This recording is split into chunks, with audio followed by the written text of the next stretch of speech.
Hi, I'm Michael Greco. I'm a celebrity portrait photographer in Los Angeles.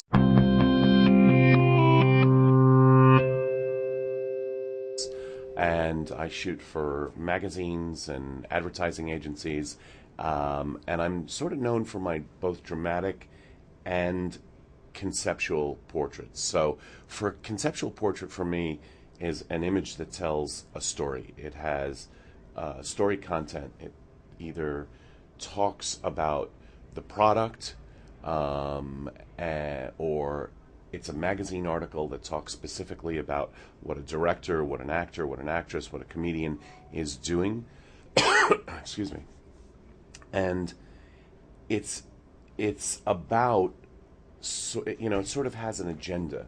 If I shoot an actor, it's often about their latest movie, and I'm trying to figure out how to work with an actor's latest movie, like Will Ferrell. When I shot Will Ferrell for Time magazine, I was photographing Will Ferrell on a white polar bear rug because he just did the movie Blades of Glory, and one of the characters was on a white polar bear rug, and I wanted to play off of that.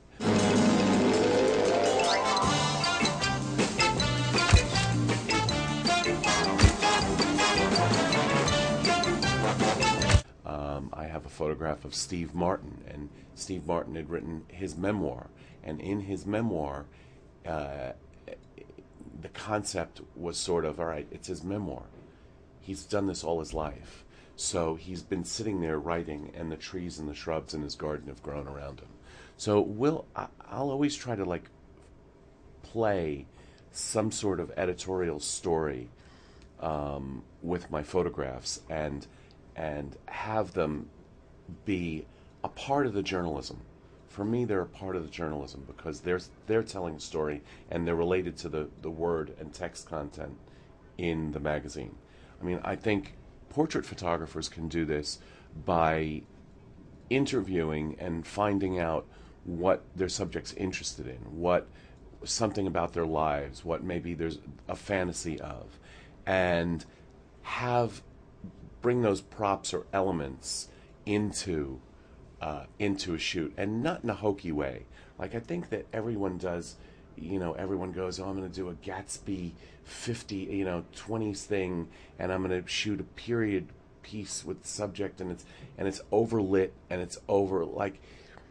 I think there's a sense with a lot of and maybe more traditional wedding and portrait photographers is that that there's the craft of it, and really what this is about is making an effective, interesting picture that has context and isn't overproduced, isn't overlit, and isn't overpropped. But I think if you, as a portrait shooter, as a commercial portrait shooter, I think if you take elements of someone's life that they love and you can make them work visually, that's really powerful. That'll really change your portrait. That'll change what you're doing for your clients. What role does humor play in my work? Well, it for me, it's very important. I have a great sense of humor. Some call it a twisted sense of humor, but I have, I like adding that sense of humor, and you almost put it on a downbeat. You almost put it on a low note. You don't make it over the top, big faces. I try to make it subtle. I try to make it, the Steve Martin image, for instance. I mean, it's his expression that makes the whole picture work. And his expression is one of weariness. It's the downbeat that makes the picture cool. Like the setup is cool, everything's great. If he gives you then an over the top expression, it's too much. It's too much. And this is what I was saying about people and props and trying to do these elaborate things. And often less is more. Simpler is better. Simpler lighting. To get away from that traditional, it has to be overlit with backlights and don't overprop it. If you're going to try to do something funny, or don't overprop it, I think always go for the subtler rather than the bigger. And I think that's a safer place to be and a more interesting place to be, because people then have to read something into the photograph as opposed to you telling them, and they have to think about it. And I think that's important.